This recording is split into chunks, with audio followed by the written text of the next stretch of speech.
અહેમદાબાદ મિત્ર ન્યૂઝમાં આપનું સ્વાગત છે।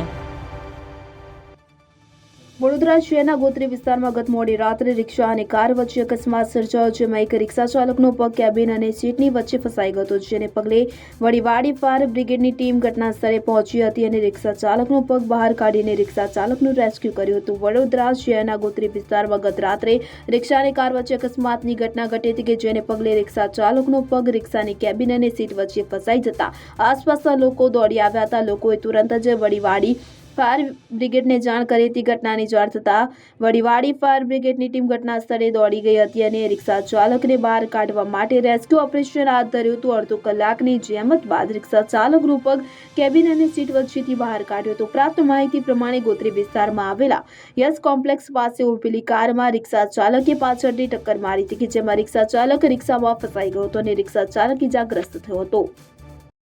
અહેમદાબાદ મિત્ર ન્યૂઝની યુટ્યુબ ચેનલને સબસ્ક્રાઇબ કરો અને બેલ આઇકોન જરૂરથી દબાવો, જેથી દરેક મહત્ત્વના વિડીયોની નોટિફિકેશન તમને મળતી રહે।